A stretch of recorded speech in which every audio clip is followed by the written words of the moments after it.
नमस्ते मित्रों, आरव हिंदी चैनल में आप लोगों का स्वागत है। मैं डॉक्टर आजाद सर। तो जैसा कि आप लोग जानते हैं कि हम आपको पढ़ाते हैं डीएलएड सेकेंड सेमेस्टर के हिंदी। तो मैंने आपको डीएलएड सेकेंड सेमेस्टर के हिंदी में हमने आपको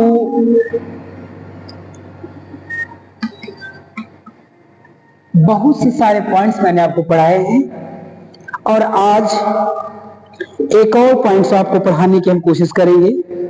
हमने आपको पिछले वीडियो में जो मैंने आपको बताया था उसमें मौखिक अभिव्यक्ति के आधार को हमने बताया, उसमें भाषण को हमने बताया, मौखिक अभिव्यक्ति विकसित करने की अनुभूत समस्याएं क्या क्या होती है। यानी आप जब किसी बच्चे के अंदर मौखिक अभिव्यक्ति को अनुभूति कराने का काम करती तो उस मौखिक अभिव्यक्ति में जो अनुभूत होती है, जो अनुभव होती है, वह कौन कौन सी समस्याएं हैं, उन समस्याओं के विषय में मैंने आपको बताने की कोशिश किया था, मैंने समझाया था आपको। यदि आपको समझ में नहीं आया हो तो आप निश्चित रूप से कमेंट बॉक्स में लिख करके हमें अवगत कराएं, हमें जानकारी कराएं।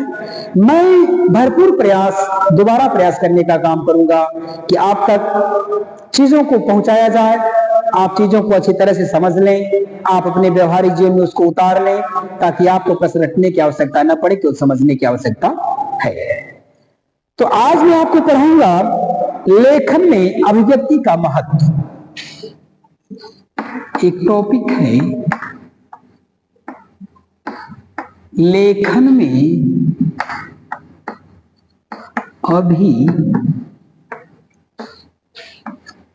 अभिव्यक्ति का महत्व।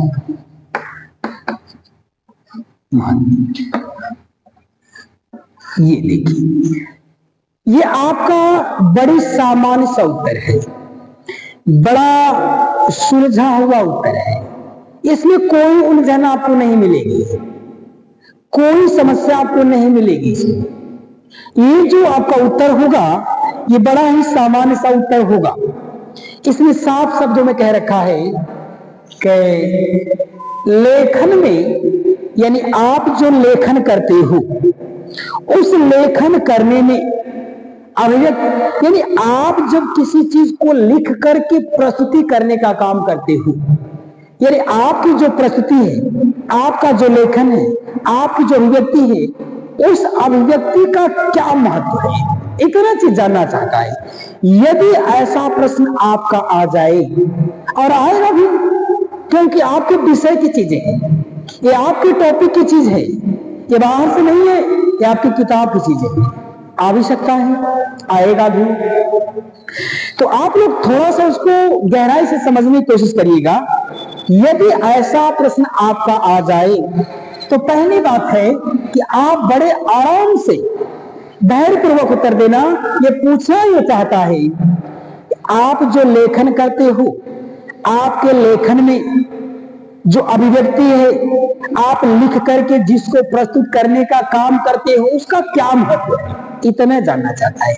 आप लिख करके जिन चीजों को प्रस्तुति करते हो, जिन चीजों को प्रस्तुत करते हो, उसका क्या महत्व है, इतने बात पूछ रहा है। कहता है पहली बात कि आपका अगर ऐसा उत्तर प्रश्न आए तो पहली बात कहता है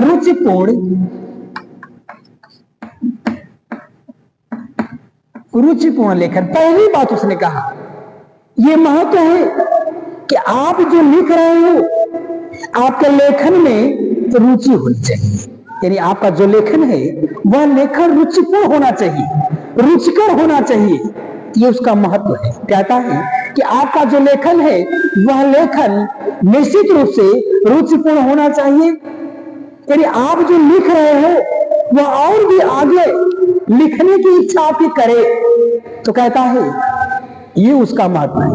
आपका लेखन कैसा होना चाहिए, रुचिपूर्ण होना चाहिए। दूसरी बात कहता है कि प्रभावी लेखन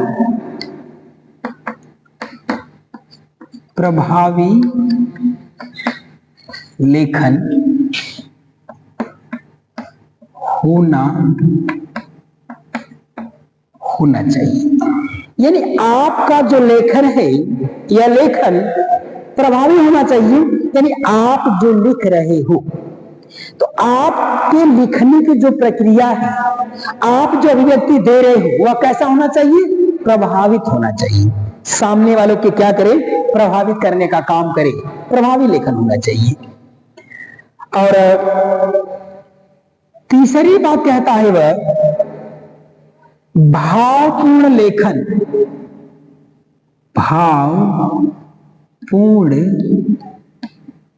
लेखन यानी आपका जो लेखन है वह लेखन कैसा होना चाहिए? भावपूर्ण, यानी उस लेखन में कोई न कोई भाव समाहित होना चाहिए।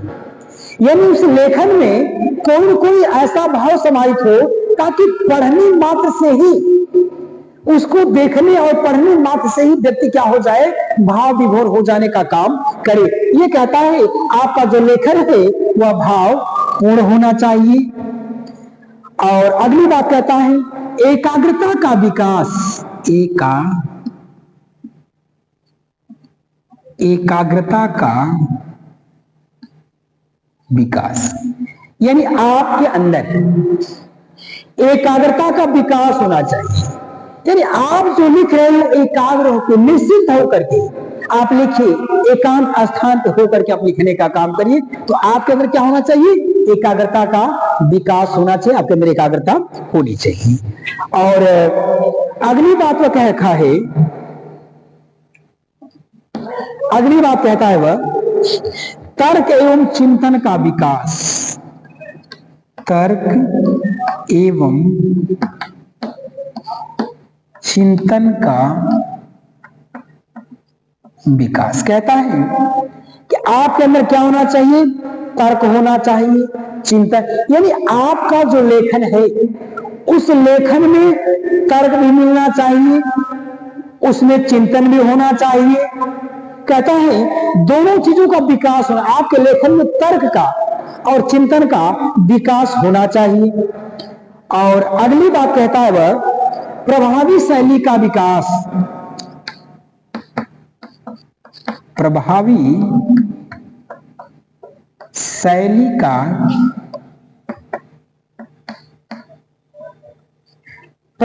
शैली का विकास यानी आपका जो लेखन शैली है वह प्रभावित होनी चाहिए, सामने वाले को प्रभावित करने वाली होनी चाहिए।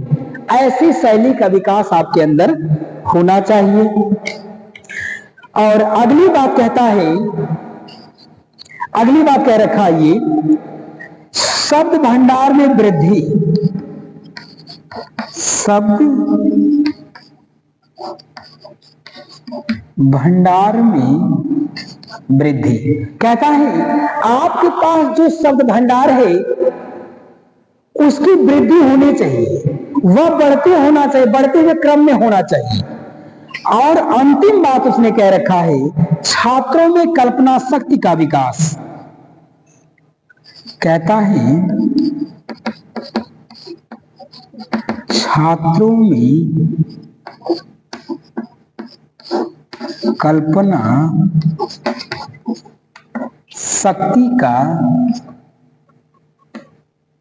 कल्पना शक्ति का विकास। देखिए ये 4-5 चीजें आप उसने बता रखने का काम किया हुआ है।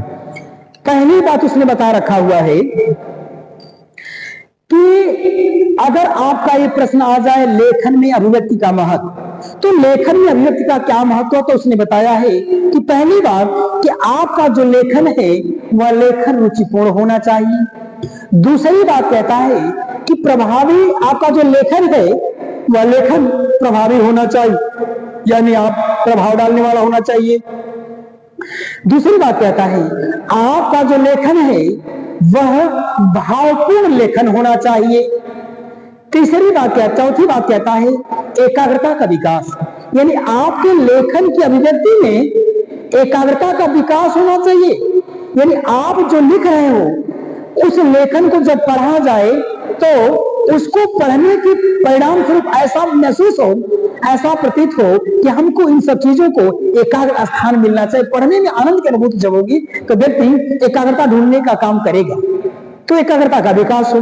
अगली बात कहता है तर्क एवं चिंतन का विकास। कहता आपके अंदर तर्क हो, आपका जो लेखन है उस लेखन में तर्क होना चाहिए और चिंतन होना चाहिए। और अगली बात कहता है कि आपका जो लेखन है ये प्रभावी शैली होना है। देखो, लिखने की भी सबकी अपनी एक शैली होती है। ये कहता है कि आपका जो प्रभावी शैली है तो उसमें प्रभावी शैली का विकास होना चाहिए। यानी बच्चे जब पढ़े, बच्चे जब देखे, वे बच्चे क्या करें कि प्रभावी शैली का उनके अंदर क्या हो, विकास होना चाहिए। और अगली बात कहता है कि शब्द भंडार में वृद्धि होना चाहिए। यानी बच्चों के जो शब्द भंडार है उन शब्द भंडार में वृद्धि होना चाहिए। और अगली बात कहता हुआ कि छात्रों में कल्पना शक्ति का विकास, यानी जो छात्र हैं उन छात्रों के अंदर कल्पना शक्ति का विकास भी होना चाहिए। तो ये रहा आपका लेखन में अभिव्यक्ति का महत्व। आपने पढ़ा लेखन में अभिव्यक्ति का महत्व, ये आपका महत्व आपने पढ़ा। आपने पढ़ा लेखन में अभिव्यक्ति का महत्व। अब एक और टॉपिक से आपसे परिचय आपको कराएंगे हम, जिसका नाम है लिखित अभिव्यक्ति की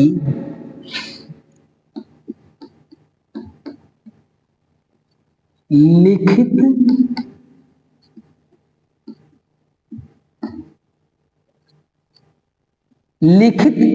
अभिव्यक्ति की समस्याओं का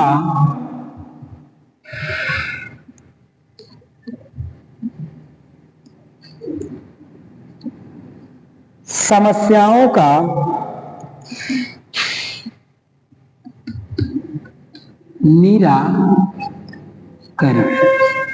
ये देखिए कहता है, ये आपके टॉपिक है कि लिखित अभिव्यक्ति की समस्याओं का निराकरण। इसमें ये कहना चाहा है कि जो लिखित अभिव्यक्ति होती है, हम जो लिख करके प्रस्तुति देने का काम करते हैं, तो उस मेरी प्रस्तुति देने में कहता है उस अभिव्यक्ति में जो समस्याएं हैं लिखने की शैली में, या जो लिखने की जो अभिव्यक्ति जिसको हम लिख करके प्रस्तुत करने का काम करते हैं, उस मेरी लिखित अभिव्यक्ति में जो समस्याएं आती हैं, उन समस्याओं का निराकरण कैसे किया जाए।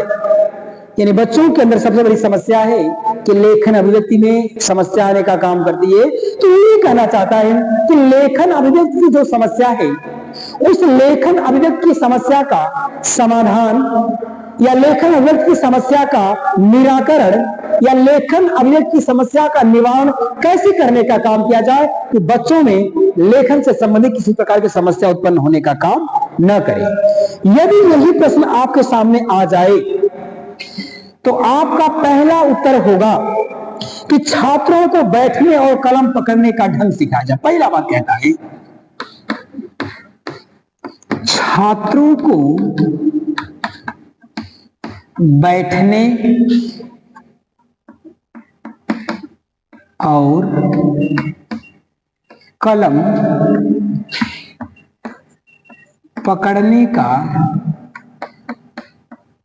कलम पकड़ने का ढंग सिखाया जाए। ये देखिए कहता है, अब उसने ये कह रखा है यदि बच्चों के अंदर लेखन से संबंधित समस्या उत्पन्न हो रही है, लिखने में समस्या उत्पन्न हो रही है, तो उसने ये कह रखने का काम किया हुआ है कि सबसे पहले उनको बैठने और कलम पकड़ने के ढंग को सिखाया जाए। सबसे पहला काम, बच्चों में अगर लेखन समस्या है तो बच्चों के लेखन समस्या का निराकरण करने के लिए, बच्चों के लेखन समस्या का निवारण करने के लिए, बच्चों के लेखन समस्या का समाधान करने के लिए सबसे पहला काम आपको क्या करना होगा कि उनको बैठने और कलम पकड़ने के ढंग को सिखाया जाना चाहिए। पहली बात।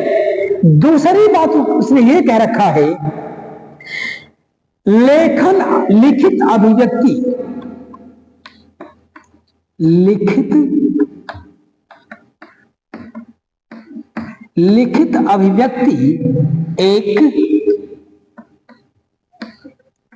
एक कला है। उसने दूसरी बात कहा कि पहले तो उनको बैठने का ढंग सिखाया जाए और कलम पकड़ने का ढंग सिखाया जाए, दो काम पहले सिखाया जाए।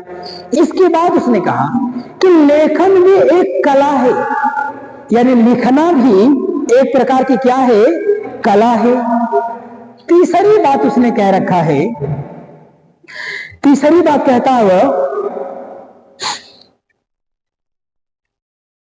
छात्रों को बताएं कि छात्रों को बताएं कि पेन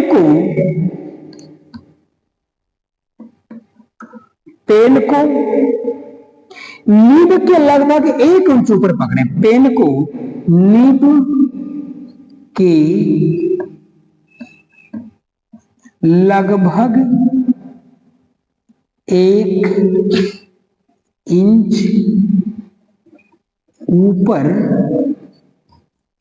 पकड़े। देखिए उसने कहा कि अब बच्चों को आप बताइए, बच्चों को ही सिखाइए, छात्रों को ही बताइए कि जो पेन है, जो कलम है, उस कलम की जो नीब है, देखो सामान्य सी बात है, पेन है, इसमें क्या है, ये जो लगा हुआ नीब है।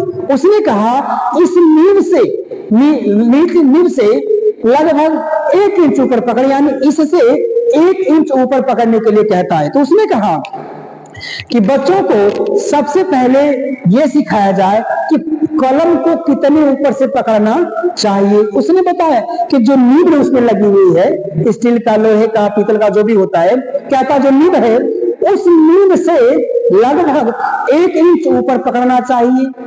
इससे समस्या का निराकरण होगा। जो लेखन में समस्या बच्चों को आती है, इससे क्या होता है कि उनकी समस्या का निराकरण होता है। दूसरी बात कहता है, छात्रों को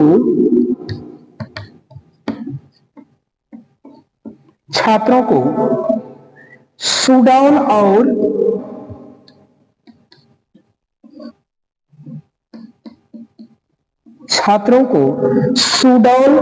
और स्पष्ट लिखने का अभ्यास कराएं। सुडौल और स्पष्ट लिखने का अभ्यास कराएं। अगली बात कहता है कि छात्रों को आप बताएं, देखो उसमें 2 शब्द दिया है, एक लिखा है सुडौल, एक लिखा है स्पष्ट। तो सुडौल का एक मतलब कहता है कि सही आकार में, सुडौल का मतलब कहता है एक सही आकार में, और जो भी लिखे स्पष्ट लिखे। इससे क्या होगा, सुडौल और स्पष्ट उनके लिखने का आप क्या कराइए, अभ्यास कराइए, प्रैक्टिस कराइए, ठीक। और अगली बात कहता है, प्रत्येक अक्षर पर शिरोरेखा का प्रयोग। प्रत्येक अक्षर पर शिरो रेखा का प्रयोग कहता है। और ये चीज और बच्चों को बताए कि हर एक अक्षर पे, जिसको भी आप लिख रहे हो, हर एक अक्षर पे शिरोरेखा यानी उसके माथा को भरने का काम किया जाए। उनके सर पे एक रेखा खींची जाए, लेकिन उतना ही खींचा जाए जितना एक वाक्य का है, जितना एक वाक्य है उतना ही लंबी रेखा खींचा जाए। ऐसा नहीं है कि कई वाक्यों का एक ही रेखा खींच देने का काम करें जिससे आपकी सुंदरता बढ़े, ऐसा नहीं। ये सुंदरता बिगड़ जाने, अर्थ का अनर्थ हो जाने का काम करेगा। आप अर्थ स्पष्ट नहीं कर पाओगे किसका अर्थ क्या है। ये कहते हैं कि इस तरह की चीज एक ही रेखा में कई वाक्यांश जुड़े हुए हैं। जो बाणभट्ट ने कादंबरी लिखा है, उस बाणभट्ट की कादंबरी में 85 लाइन का एक ही श्लोक है। बाणभट्ट की कादंबरी में 85 लाइन का एक ही श्लोक उसने देखने का काम किया हुआ है, कहीं टूट नहीं है, एकदम एक से एक वाक्यांश जुड़े होने का काम किया हुआ है। और अगली बात कहता है, अनुस्वार और हलंत की सावधानी बरतें। अनुस्वार और हलंत की सावधानी बरतें। कहता है बच्चों को बताएं कि जो अनुस्वार है और जो हलंत है, इन अनुस्वार और हलंत का बड़ा ध्यान रखें, इसमें सावधानी बरतें, कहीं ऐसा ना हो कि हलंत की जगह अनुस्वार लगा दें और अनुस्वार की जगह हलंत को लगा देने का काम करें, ऐसा नहीं होना चाहिए। ये चीज उसने कह रखने का काम किया हुआ है। और अगली बात वो कहना चाहता है आपसे, अगली बात वो ये कहता है लिखित अभिव्यक्ति ये छात्रों को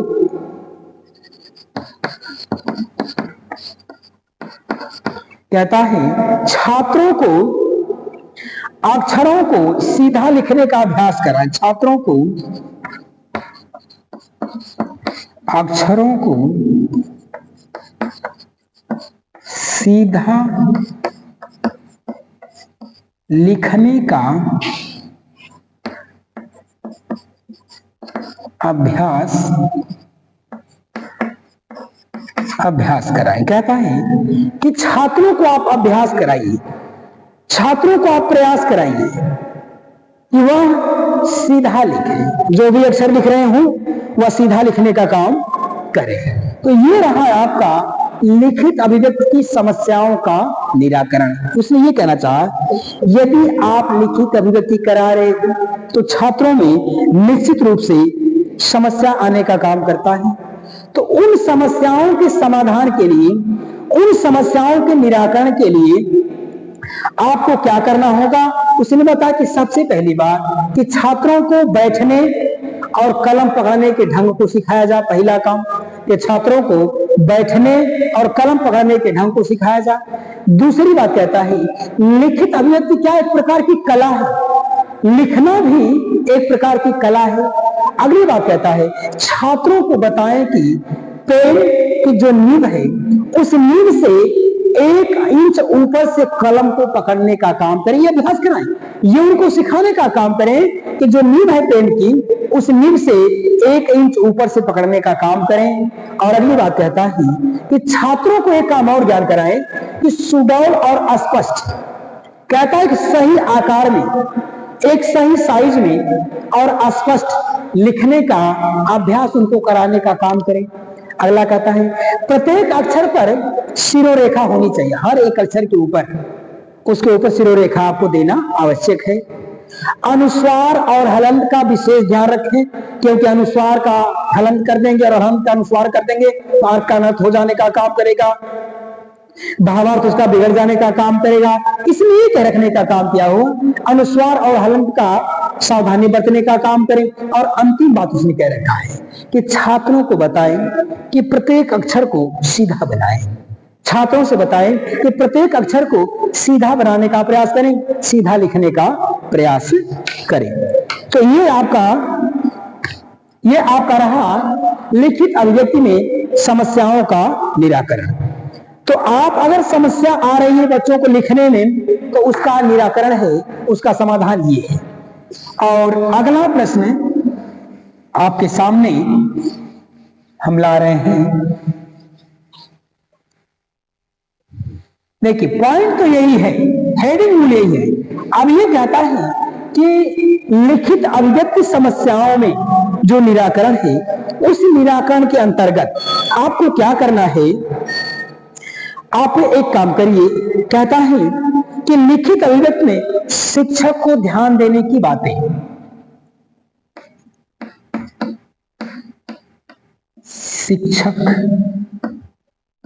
शिक्षक को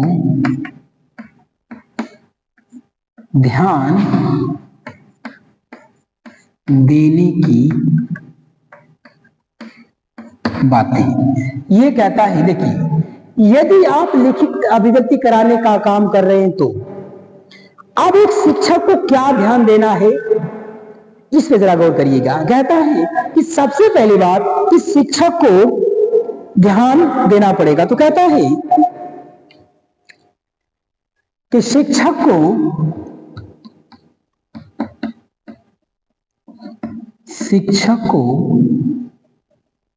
4 बातों का ध्यान देना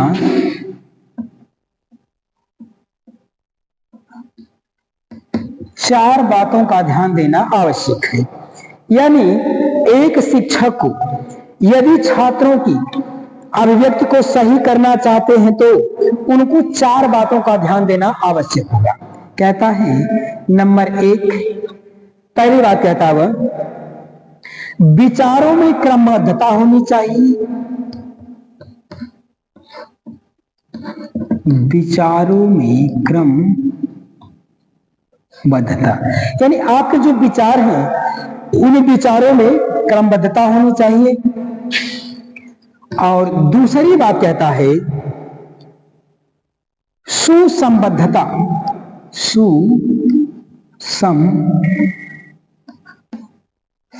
सुसंबद्धता।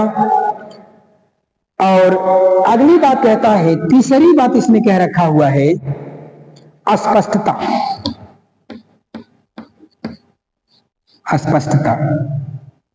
और चौथी बात कहता है वह लेखन में शुद्धता।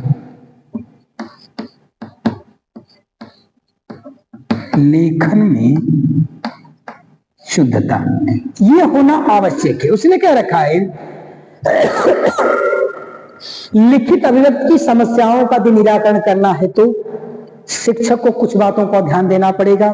पहली बात उसने बताया कि शिक्षक को निश्चित रूप से 4 बातों का ध्यान देना पड़ेगा। पहली बात उसने बताया है कि विचारों में क्रमबद्धता। आपके जो विचार हैं वह विचार एक क्रम से होने चाहिए। दूसरी बात कहता है उन विचारों में संबद्धता, एक संबंध निश्चित रूप से होना चाहिए। तीसरी बात कहता है आपके जो भी विचार हैं, आप जो भी लिखने का काम कर रहे हैं उसमें निश्चित रूप से स्पष्टता होनी चाहिए, चीज स्पष्ट होनी चाहिए। और अंतिम बात कहता है आपके लेखन में शुद्धता होनी चाहिए। और अगला पॉइंट इसी तरह का एक पॉइंट और कहता है इसी में, देखिए मूल पॉइंट यही है। इसी पॉइंट में एक बात और कहता है कि छात्रों को निपुण बनाने के लिए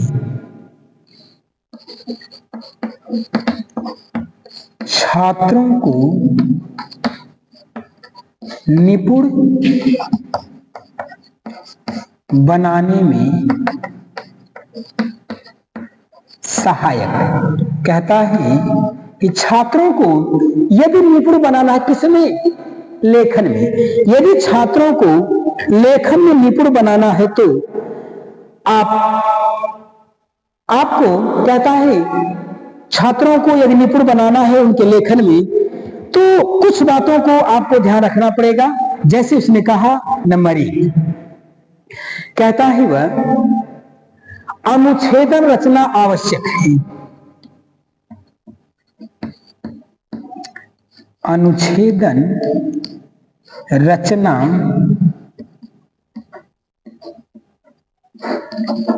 आवश्यक है। अनुच्छेदन रचना आवश्यक है। दूसरी बात कहता है वह निबंध, दूसरी बात कहता है निबंध रचना कार्य, निबंध रचना कार्य, निबंध रचना कार्य। और तीसरी बात कहता है वह, तीसरी बात कहता है कहानी लेखन,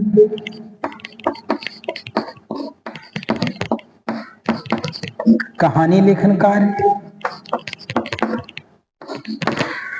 और चौथी बात कहता है प्रश्नों के उत्तर लिखने का कार्य, प्रश्नों के उत्तर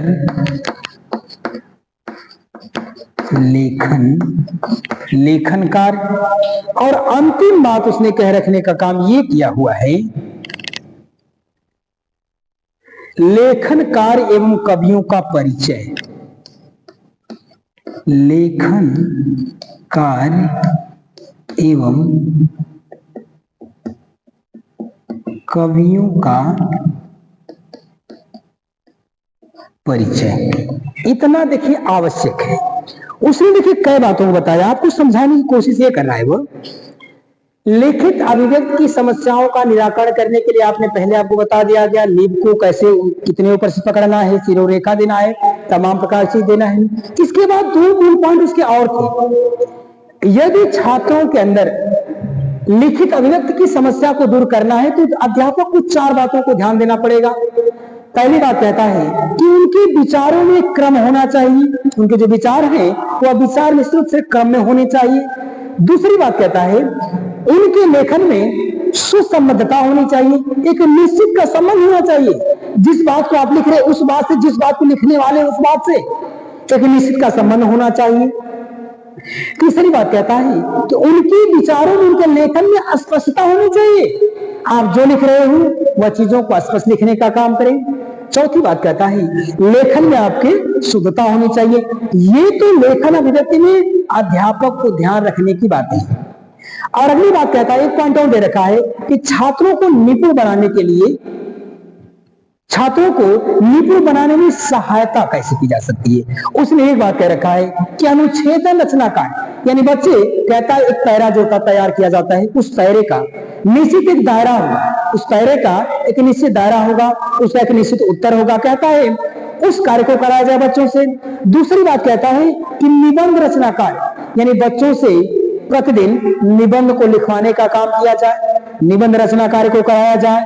तीसरी बात कहता है कहानी लेखन कार्य कराया जाए, यानी वे बच्चे, जिन बच्चों को अगर आप निपुण बनाना चाहते हो लेखन कला में, तो निश्चित रूप से आपको प्रतिदिन एक कहानी को लिखवाने का काम करना होगा।